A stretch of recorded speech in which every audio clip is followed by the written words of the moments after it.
you practice the language, exam is not a big thing. And ma'am, along with that, at what point a learner should stop translating and start thinking directly in German? At point zero, Oh they should not do that. Google Translator, a big no. Okay. Because first thing, that is not so accurate. Yeah. And secondly, that will make it a habit of the students of translating. So I always say, I give the suggestion to my students that if it's a new generation, so the students after telling them also, they definitely will use AI. They will definitely use internet, right? That's a culture. We also use So that. that's a part of culture now for Gen Z. Absolutely. So I think we should let them use, we should let them cheat, but in a smarter way. Okay. So I always tell my students to use GPT. I don't tell them not to use that, but use it wisely. For example, don't give your English sentence and translate it. Okay. Just give your wrong German sentence and tell the chat GPT to correct it. That is the right way of using AI. And do you think that learning German requires a different approach comparing to learning English? No, because English is also a language, German is also a language. The only difference is English we are learning since childhood. Because everyone has to. And German we have started learning at this age, at a particular age, whenever they need it. And English, for learning English, we were not having any pressure. But for German, learning German language, the students are having pressure because they need the certificate and they have the time limit for that. So this is the only difference. Otherwise, there is no difference in any language. So that's why I said no language is easy, no language is difficult. That's only the mindset. What's something that students spend a lot of time on but doesn't really help much to improve their German? They put so much of effort on the grammar, like I said, but practicing grammar all the time will not improve their language. Speaking, reading, every module plays a different role. So every module is important. So if you in the exam as well, there are 5 different criterias for the examiner to judge the performance of the student. So these 5 criterias have the same balance, same marks for each module. For each criteria, there are same marks. So that means that one particular thing in the language doesn't play much role. So if you are practicing only grammar, then it won't help you. So you have to master each and every criteria. For example, the pronunciation is also important. If you practice your grammar, if you master your grammar, but you can't speak well, you can't speak fluently, that won't make any sense. You always don't have to write. Whenever you land in Germany, you have to speak, you have to conversate. So every criteria plays a very big role. So that is I would say the mistake that students make. They focus and they practice in one direction. Sometimes one student, they are very keen to learn the Aussprache, the pronunciation. Then they focus only on that. And they can't speak well, they don't have good grammar and other things. So I think every criteria is same. So you have to focus on every criteria. So what defines progress in a language? So how should students measure it realistically? For improving and for progressing, I would suggest there are always don't go by the textbooks. So textbooks are for learning initially. Later, to improve your language, the main thing is how you built the language inside you, practically and naturally. So it should come from you. The teacher or the exam should not force you to do anything, to learn anything. So it should come from you. That will come when you will do something of your interest. For example, what nowadays the students, they are having the hobbies like watching movies, watching reels, right? So they are into the social media thing. Okay. So club the language with the social media. Okay. You watch the series which you like, which you have already watched. Now watch it with the German subtitles in German language. So that would help. Okay. Yeah, ma'am. And as an ACL and TELC examiner, what do you think that makes a student stands out in exams, especially in expression? The criterias which I mentioned has 5 criterias, which includes your pronunciation, your grammar, your structure, how you structure, like first sentence you are telling about your sister, and suddenly you are talking about your office. That won't make sense. So that structure of your language, of your text, whatever you are speaking or writing, and then we have the completion of the task, and these are the criterias which decide and which will help you in the exams. So just go by the criterias. These criterias are available online as well. If the students are they want to improve and they want to see the criterias, these are available on the websites of ACL and TELC. So they can check and they can work on that in the particular direction rather than focusing only on one direction. So, ma'am, what makes the ECL exam different from GOIT and TELC in a practical way? Actually, the basic criteria are same for all the exams. Okay. So I don't feel that the exams are different. It is only the pattern. Like maybe in ECL you will have a question with 2 texts. Maybe in TELC you have only 1 text. So that is the pattern only. Otherwise there is no difference, because when a teacher is assessing a student, then the criteria are same for all the exams. Okay. So, what does students usually used to misunderstand about ACL exam? The misunderstanding about the exam is that they have to get the certificate. So I always focus on the language in my class. I tell the students, you practice the language, exam is not a big thing. Okay. So if you focus on the language, if you learn the language practically and for yourself, like I said, then exam is nothing actually. You can clear the exam because you have a good command on your language. So the exam makes you nervous. That will make you focus on the syllabus. The students ask, what's the syllabus of A1? So there is no syllabus for A1. Like you're learning the language and there are particular steps for that. You are improving with A1, A2 and all the levels.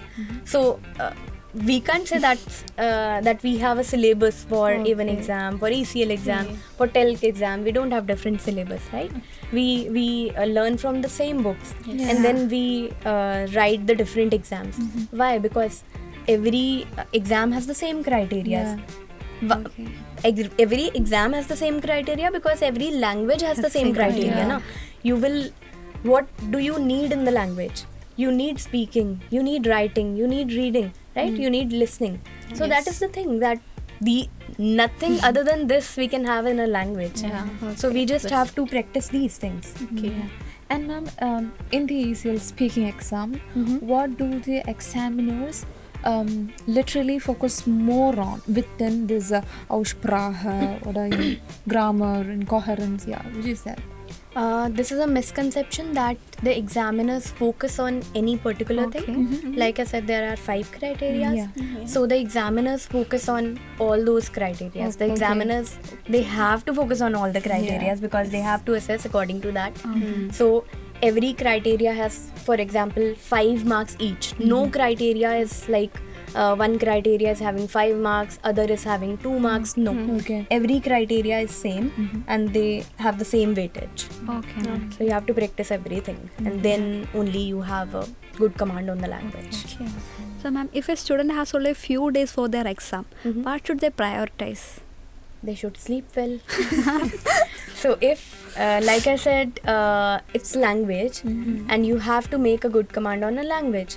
So nothing to be focused on the exams. Okay.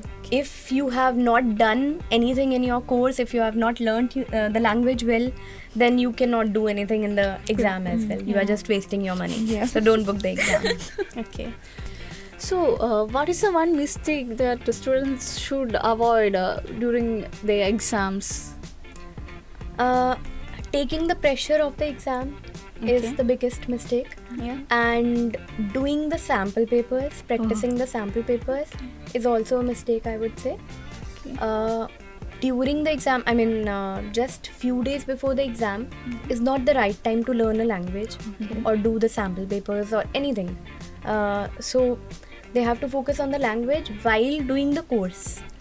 And while practicing for the exam, if you particularly want to focus on the exam, the best way is to listen to the audios.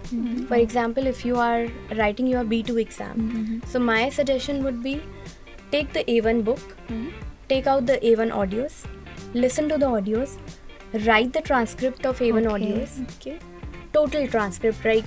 Each and every word you write, and repeat the audio till you write each and every word of that. So definitely B2 students will also not be able to write the transcript of A1. So if you practice that and if you can do that, then you are ready to go with the A2 book and complete the A2 book audios. Then complete the B1 book audios and then come to B1 book audios.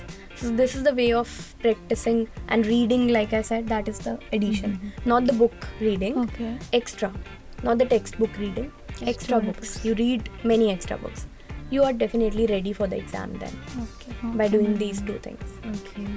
And ma'am, most of the students get nervous during their exam times and maybe learning the language itself. And how do you think that these students can reduce this nervousness and stress?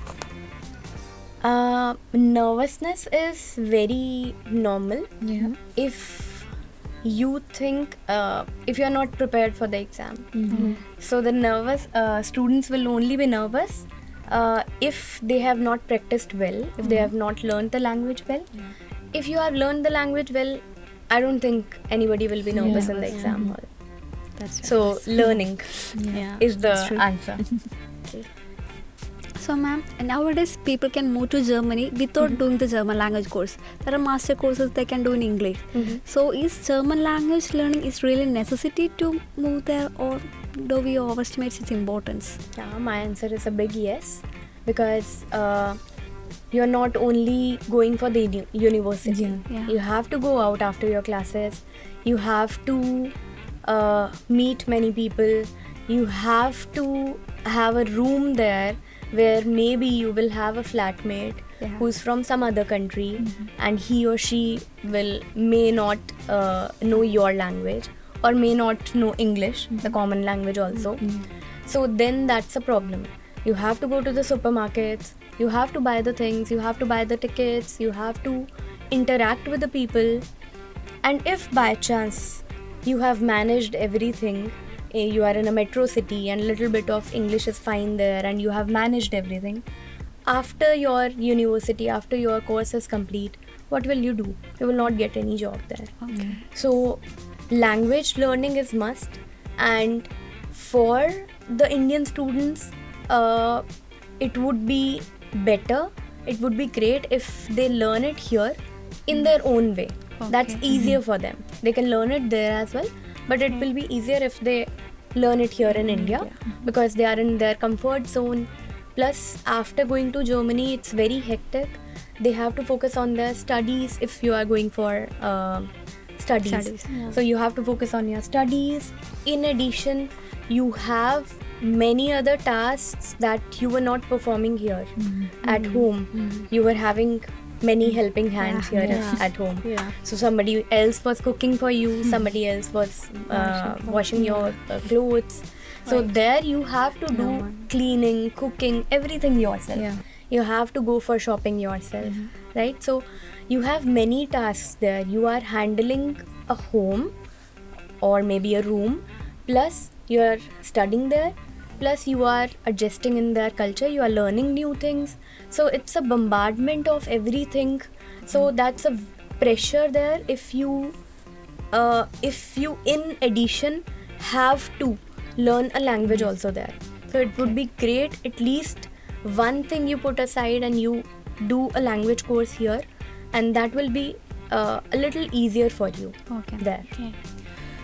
So ma'am, what's something about studying or working in Germany that people don't talk enough?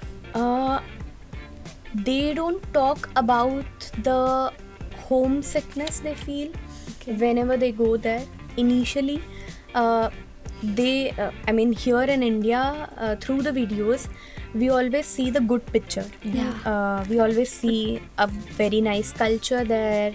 We are well settled there, and every positive video I think we have seen. But the thing that we don't see in the videos and people don't want to show is the challenges that they face initially. Maybe we can say 1 or 2 years you have to face that. That is the homesickness. And for that homesickness, there are few reasons. Because the culture is new.